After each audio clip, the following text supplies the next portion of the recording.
And hello, everyone. This is the Dirigo Union Post-Match Pulse, a Wednesday edition of the Dirigo Union Post-Match Pulse, as Hearts making the best out of a makeup game with Spokane Velocity battering Spokane by a score of 6-1. Sam Tracy here alongside Sean Fecto, John Tabor, and Rob McLaughlin here to give you our thoughts on what was a truly unforgettable night at Fitzpatrick Stadium. Tabor, we'll start with you. It's Tuesday night. There was a lot of talk from the club that they wanted to break a USL 1 attendance record. They did, but were you expecting this kind of offensive outburst from the Hearts? No, I mean, I don't think anybody was expecting that, right? Like, in my wildest dreams, no, not even close. I mean, Donald and I were talking like partway through the game. We're like, I'll start crying if we have 7 goals, and like part of me, I was like, oh my god, I'm gonna end up having to cry in front of everybody. But like, it was crazy. I felt good going in. I just to start off, pre us getting going here. Walked in with some friends, brought some friends down from Bates that hadn't been to a game before, one that had been to the 3 Lewiston games with me, and I walked in and saw the bagpipes, and I'm like, we're good. I'm like, 2-1, we're good. But then I'm like, well, bagpipes are usually a lot of goals, so maybe more. But at the time, felt very positive just on bagpipe vibes alone. I don't know what you were thinking, Sean. I didn't see you as I was walking around the stadium. Yeah, no, it was one of those weeknight matches. Usually kind of tough for me on a weeknight to kind of get up there. So I went ahead and took this one from the couch. After I made that choice and I was kind of past the point of no return, I'm like, oh man, they're gonna do the attendance thing tonight. Probably a bad one for me to miss, but I'm like, nah, it's all right. They're gonna rotate the side. They're gonna probably eke it out here. It's gonna be a 1-1, 0-0, something like that. I'm gonna play it safe. Probably be a good one to miss. Was I wrong? So much for that. Was I wrong? 6-1. Just unbelievable output there from the Hearts that we'll talk more about here in just a little bit, but. Setting records in terms of not just attendance, but from my understanding, talking to a USL League One stalwart, and basically, I believe it's the first time a team in the USL League One has scored 4 goals in the first half. So that's also a record that apparently we set. So really, really fun night.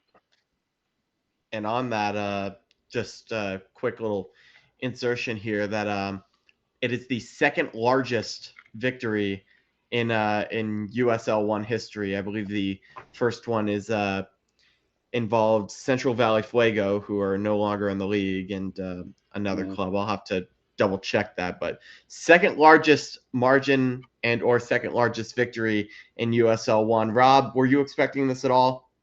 Yeah, I think a few weeks ago, I made a prediction about this game and said that it was most likely going to be a draw. And I think that was, at the time, a very informed opinion based on just kind of what our match schedule was, and the fact that even though Spokane had to fly to the East Coast, had to play Naples the prior weekend, I still thought very dangerous side.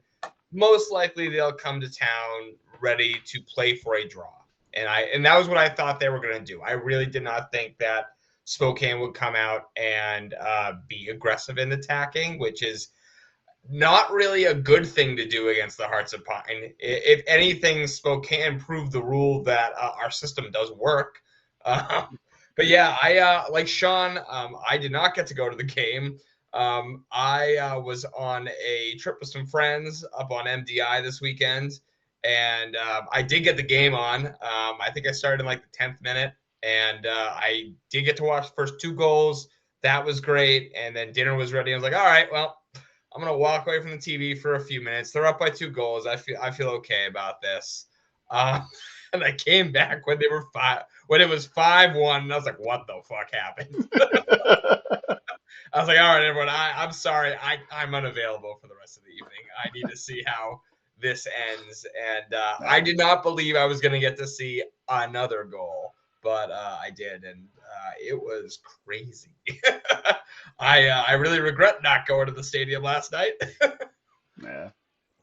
Yeah, sure. A lot of people feel the same way, Rob. And to correct myself, it was Lexington who scored 7. I believe Zadliati was playing for them at the time, and Central Valley Fuego only had 1. They got Braziled.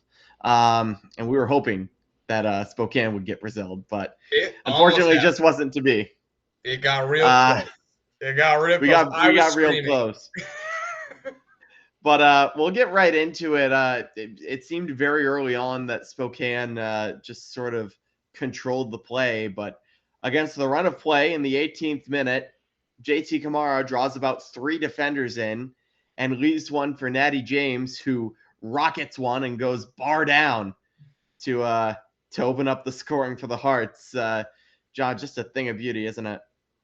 It was amazing. I mean, from outside the box, we hadn't had a shot like that in a while, where it was from distance, really. Like he just, nailed it. It came from a great turnover in the middle of the field, played through, I think, by Mikey. And then off to the races, JayTee does JayTee things, starts dancing. Everybody panics and goes right to him. And if Natty didn't hit it, Ollie was on that side. Titus was open on that side. I mean, everybody was open. It was exactly what we wanted to see. And to get that early, the place just went bananas at that point, right?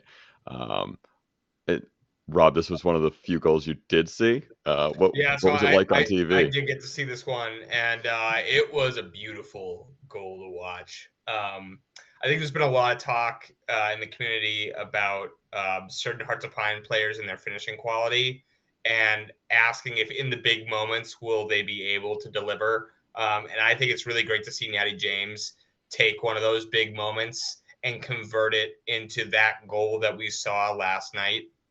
One of 2 he got. And yeah, just like you said, it was really a nice goal from distance. And I can't remember the last time we saw a good goal from distance from the Hearts. I think it's been a few weeks. So really just fun to see. Foreshadowing, Rob, but Shawn, it's your thoughts on that first goal. Yeah, so when we first signed Natty James, that was one of the notes for him, that he was a good. He was like a 9.5, I think, is how Bobby Murphy kind of originally described him. He's not a guy that's really going to be in the box bodying up against center backs, but he's a very dangerous striker from outside the box, and certainly that was on display last night with his first goal. And they should probably count twice when they hit the top of the bottom of the crossbar like that and kind of go in. It's a nice aesthetic to the goal that's being scored, and he's so technically savvy with his striking ability there of the ball, and Kamara putting it on a plate for him, and Natty certainly dispatching it in the back of the net for a great first goal. And it's unfortunately just the way the way everything has been laid out this year for Natty James is he's just not been available for us a lot this year. Away Trinidad and Tobago International down there, helping those guys get hopefully qualify for the World Cup, and he's coming off the bench and scoring goals for Trinidad and Tobago. Not often a starter from what I can see down there for those guys, but he's coming off the bench and he's being effective, and he's putting balls in the back of the net. So, we haven't really had an opportunity to really see him much up here in Portland. I think this might have been maybe his 3rd, maybe even his 4th start. And here it is, the second to last game of the season. But Bobby wanted to make sure he started him this match, try to get him some minutes and try to get him in the swing of things with the side. And what foresight by Coach Bobby Murphy. I do want to point out that, Shawn, you and I were messaging on Monday, and Natty came up. And the quote I have here in the chat is, he may surprise you. I saw flashes, in reference to his play for TNT. So you definitely got, you yourself had some foresight into what was going to happen last night. Yeah, no, he's like I said before, he's got great technical ability, and if given the opportunity in just a little bit, a run of minutes, he can put that in on display. And boy, it's going to be fun to have a inform and firing Natty James at our disposal if we need to bring him in off the bench. Just imagine, JT Kamara and Natty James coming in as a pair when you really need some goals, and the confidence that now Coach Bobby Murphy has to make that call and say, yeah, I got a couple guys right here that can change this game, and I've got full confidence in putting them on the field early if need be to get the Hearts over the hump, maybe in a playoff match. Yeah, and it's one of those, and it was really a career night for Natty James, probably his best performance since maybe Detroit in the Jaeger Cup, where he had those 2 assists right off the bat. And then, not it was only about 15 or so-ish minutes later, 35th minute, he goes down in the box and wins a penalty, and of course that's taken by Ollie Wright. And Ollie, if you're watching this, I know there's been a lot of banter about how you're becoming the player that you love to hate watch, Mo Salah, but I know the words pen merchant gets thrown around, but hey, they don't ask how, they ask how many. And Ollie slots one away and makes it 2-0 to Hearts. Just a coolly taken penalty. Not as cheeky, though, as the Panenka he pulled on Saturday. But I think there is something to that. Like he's, it's not the same spot every time out. It is keeping those keepers guessing, and the Spokane keeper's one of the best in the league, and he made him go the wrong way. So to put that in that spot was really impressive. If we could talk a minute too, just about how that whole penalty lined up, I think there's something to be said about the way Natty acted during the penalty. We've seen some interesting behavior in the league when it comes to these sort of situations, and I think the way Natty handled it was very good. I don't always love saying he won the penalty because it's kind of an odd thing to talk about, because at its purest state, we shouldn't have that in soccer. Like, you shouldn't win a penalty. But you saw how it went down. It's hard not to say that the way Natty went down, the way it all happened, was a penalty. And he made it very obvious to the referee that it was that penalty. Yeah, Rob, it's one of those deals where, if you look back on it, there is a clear, shirt pull there. You can see the fabric being stretched out. So, was it enough where it actually yanked him down to the ground? No. But, hey, if you want to pull some fabric in the box, you get some players that'll help you with that, and they'll go down and they'll draw a penalty, and that's exactly what we saw as far as I'm concerned. Yeah. What I guess I'm trying to get at is that we've seen this from other players in the league, not necessarily for our team. And I think maybe this shows some maturity in learning about how it works in the USL 1. And I don't think it's a bad thing. Yeah, it wasn't, the hardest penalty call, I guess, out there. But, once again, Ollie coolly slots it away, and just a nice little note on his celebration, going to the corner, picking up the corner flag. Iconic, in a word. But anyways, we move along here. 5-6 minutes later, Spokane fires one into the back of the net, and really not much Hunter Morse could do about it. It was a well-struck ball to make it 2-1 in favor of Hearts still. They cut the lead back to 1. And, really not much to be said other than just a great ball that Hunter couldn't get in front of. Yeah, it was one of those things that, it's their one goal of the night that they got, right? So, really not going to harp on our defense too much about it. But it's just one of those deals that, Sega chose to kind of backpedal back a little bit. Yeah, he sagged off a bit. Maybe more than he should have. I think after he saw the quality of the strike, he was probably going, shit, I wish I could have that one back. Probably made the wrong choice there in backpedaling. He probably should have closed down. But, again, one goal of the night. If that's what we're talking about, 1 goal of the night and we got 6, no big deal. Live and learn. Move on. Yeah. But, it didn't take too long for Hearts to fire back. 2 minutes later, Natty from Titus to make it 3-1 to Hearts.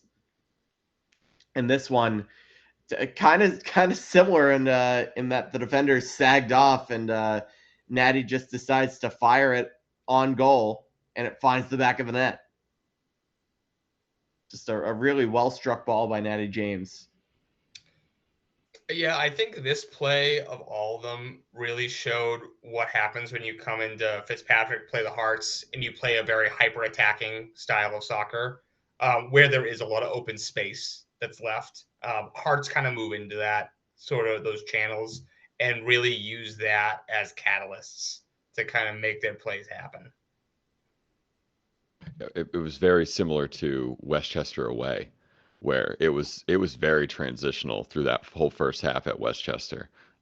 There was just almost no play through the middle of the field. It was all just bang right through, and once it was through, they were finding space, and if they find the space, they're gonna finish. It's just the last couple of games when we know the game plan to stop them. And Spokane, thank you for not going to the playbook and just bunging up the middle of the field. Really appreciate you for that. Yeah. And now we get to, in what my opinion was the goal of the night.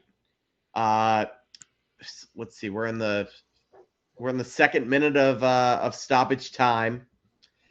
Nathan Messer comes down the left wing and just mind-bending, just absolute. It's the only word that really can be used to describe is golazo.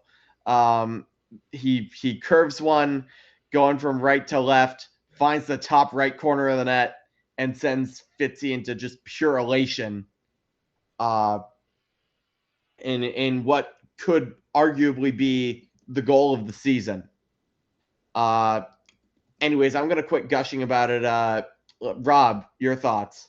Yeah, I mean, I think if that's not the goal of the week, then there's something very wrong with the USL1 voting formula for goal of the week. That's all I really have to say about it.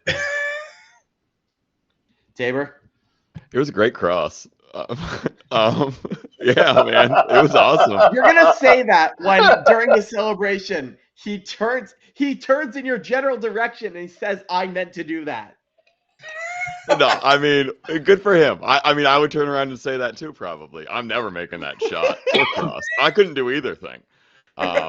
So, no, it was amazing when it happened. I don't care if he meant it or not. It went in. It was 4-1. The place was bouncing. I mean, you couldn't have asked for a better end of the half at that point. It was it was as iconic as his goal against Texoma, where he just runs over to the side and kisses the badge, and yeah, it was amazing. I mean, we and all 4 of these goals for the first time in a long time happened right in front of the supporters section. It was everything we wanted it to be. I mean, I don't have a voice still today, but it was great. What a first half. Just an unreal first half. Shawn, there's Yeah, goal of the week, goal of the season, goal of the millennium. Yeah, so it's one of those deals, right, where you kind of see him come down that left-hand side like he always does, and typically you would say it's a cross, right? But you see him kind of motored down that left-hand side. He'll start a step for just a bit and kind of check his momentum, and you'd see him look up and didn't quite pull the trigger, and then look down, motor a little bit more, look up one more time, and then get ready and get set, and then he made the strike. But there was really no one on the back post whatsoever to pass to. So, I mean, he checked 2 or 3 times before he pulled the trigger. So, I'm gonna, when you're putting up 6 goals in a game, and your left back makes a cross like that. If he says he meant to do it, I'm gonna give it to Nathan Messer. nice shot from out on the left side of the pitch, and just raining down an odd angle for a goalkeeper to try to tend with. Usually, left or right or coming more towards center are the lines of the path of the ball is kind of what the goalkeepers are typically used to seeing. But when it's dropping out of the sky like that at an awkward angle, it's even that much tougher for one of the best goalkeepers in USL League One to tend with. And it found the back netting of the right side of the net from up high. So excellent strike by Nathan Messer. And so the Hearts go into the half up 4-1. No halftime substitutions for either side. We will see our first sub in the 58th minute. Masashi Wada comes on for Natty James, and Sega Koulibaly. I got to give him credit, managing to get a Fort Hearts an extra sub, as Michelle Poonanjaran comes in Sega's stead. And then 1 minute later, the ball sort of pinballs around the box, and Titus Washington on Titus Tuesday makes it 5-1 to Hearts. This was just a heads up play, Tabor, which you gotta respect the hustle there from Titus. That's exactly it. He was moving his feet. He just kept kind of looking for space, and the ball fell to him. He wasn't just standing waiting for the ball to come to him. And I think that is, again, that maturity that he's really starting. I mean, we've seen it, now across the season, but he's finding more and more ways to be lethal.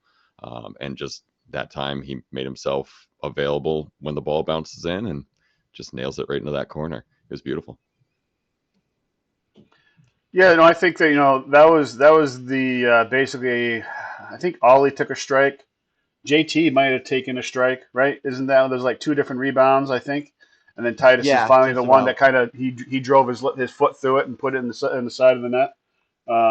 So yeah, I mean, that just being a striker available in the box and ready to poach one. And that's striker goals. That's part of the gig, as they say. And Titus just showing that he's got that in his locker. He's got no problem poaching a goal when it comes off the rebound. He's there to go ahead and dispatch it. And it's also good to see Titus score a goal. It's been a little bit since we've seen Titus score a goal. Get that goal scoring feeling back fresh in his feet again. Just before some week and a half now that we will be playing a playoff game. Rob? Yeah, I really enjoy waking up the next morning after our Hearts victory to just Titus FC in my Instagram with all the sorts of posts about Titus from the night prior. You and me both, Rob. And, yeah, I want to give a shout out to the one which was Titus Tuesday, which was the best day of the week. Titus Tuesday, and it's just all Titus Tuesday. I thought that one was good, but yeah. It was very cool. Yeah, and a certain member of this post-match pulse may or may not have been responsible for the chant of Titus Tuesday that broke out after the Titus goal. But yeah, it was a good goal. I agree with all the comments that have been said so far. I think it's always great when the ball lands at a guy's feet that close to the goal to do something with it quickly. And I think Titus immediately analyzed the situation and did exactly what he needed to do. But it's 5-1 to Hearts, and then 1 minute later, or a couple minutes later, we get a quad sub, basically, for Spokane Velocity. Basically, it's Lee Veidman didn't like what he was seeing, so he decided to just switch it all up. And even after which we get a yellow in the 63rd minute, and then in the 67th minute, JayTee Kamara gets a nice ball from Ollie Wright and a cheeky little chip to make it 6-1 to Hearts. I don't know about you, Rob, but that one was just classic JayTee, to say the least. Yeah, Yeah, I would. I think JT, that's one of those goals where I don't want to say like he's giving a finger to the goalie like in the last minute, but that was kind of the overall feel of it. It was just kind of like up and over us. Sucks to be you. You ran out at me. I don't know. That's my favorite kind of goal to see is when the keeper comes out to try and stop a ball before it gets to the goal, and who's ever on the attack just plops it right over because it's so cheeky. It's so fun to watch. The through ball from Ollie was just amazing to get. Like, he split both defenders. JT comes around and chips it over. I mean, it was probably one of the best passes of the night, really. It was kind of hard to see on the TV, but it almost like it had a little bit of an arc to it, and that arc almost lined up the play perfectly because it was hard for the defenders to see where the ball was, I think, actually going to land on the pitch, and was it going to land closer towards where Titus was, or was it going to go back towards JT? I think, yeah. Well, the thing is that, I mean, he also did have Titus on his right, but and Titus was clearly calling for the ball, but it's, I don't know if it was just sort of always sort of looked back and saw JT with a head of speed, and decided to make the play there, but that's another question for another day, because obviously he got the desired result he wanted regardless. And couple last minute subs, but other than that, the score line held. I guess one note would be late in the game. Noah Krifta comes on in the 72nd minute alongside Jake Keegan in place of Ollie and Titus. And Noah Krifta very, very close to his first professional goal, but just unlucky, and hopefully he'll eventually grab one, right? I mean, it's only a matter of time. I was screaming on my couch. I really wanted it to go in. I wanted it for him. I wanted it for us. I really wanted it, and yeah, it was just not quite on the right trajectory. But yeah, it was a tough break for Noah Krifta. Hopefully he'll eventually bag his first professional goal. But other than that, Hart setting a USL League One attendance record with tonight's with last night's results, and now I don't mean this as a slight to the club in any way, but it really didn't feel as packed as they said it was. For a crowd of 6,000, etc., it felt like a normal home game in terms of just attendance and people showing up. I think the only difference might have been just, those standing room only tickets. People brought their blankets and watched on the berm. But it really goes to show you how much this club really, really thought it through. Yeah, so I think with a lot of those standing only tickets, you mentioned the berm, you mentioned the rail, and some of the areas that you can see a game, up on the switchbacks, I call it, if you will, over in the corner where people can sit on some of the granite and stuff like that and stand. And I think most of those areas have probably had a few more people than they usually would. So, sometimes people don't want to sit in the stands. Some people want to sit on the rail. They want to be on the berm. They want to be kind of maybe just walking about and getting some food and seeing the sights and talking to some different people in and around the stadium. And the attendance record is all based off of tickets sold, and just that's how it is throughout the league and through pretty much any league that is out there that exists. That's how those attendance numbers are advertised. So you can maybe say that maybe some of those were sold and maybe a few didn't show, but I think for the most part, a large amount of that 6440 was there in attendance, just in those standing room only sections. Yeah, and just a great night, really. And credit to the club for getting an extra 500 people through the gates, really. I mean, that's kind of what it adds up to, right? Another 500, 700 people. It didn't feel more packed. It wasn't lines everywhere for beers or to get in the stadium. So a lot of thought went into it, and it worked out, and it felt like another great night at Fitzy. And hopefully we get a lot more of those coming our way. Yeah, I agree with you, John. I think it maybe showed the club a little bit more for next season what is acceptable to fans in terms of standing room only expectations. I certainly on the broadcast didn't think it looked any different than any of the other games I've seen on a broadcast. So, and obviously we know there is a long, long line of folks that want season tickets that can't get them. So if we can get a few more of those people in the door every game, I think that is good for what I'll probably say is probably the largest fan base in the USL one, perhaps the largest fan base in the USL entirely. I don't think that's a crazy thing to say. Yeah, I think pretty much kind of what we saw last night, where we have typically throughout the year seen attendance numbers in that 5,700, 5,800 range, largely in that 5,700 range. We touched 5,800 maybe 3 or 4 times this year. I don't think the Hearts are going to worry too much about tipping over that 6K mark, maybe going into next year. Maybe that'll be more of the norm. We'll be seeing, 6,000, 6,100, 6,200, those type of numbers instead of down in the 57 and the 58 like we did this year. Yeah, well, that's going to be an interesting conversation for the club to have this winter. But we've got a big game coming up on Saturday. Hearts could still technically clinch a 4th place spot, but we'll leave all the discussion on that to the talking heads and the pundits. So it's all that matters is that we do our job on Saturday. Come to Fitzy, be loud, bring the energy, bring the noise, and let's push these boys over the finish line the only way we know how. What do we think, fellas? Up the Hearts. Up the Hearts. Up the Hearts.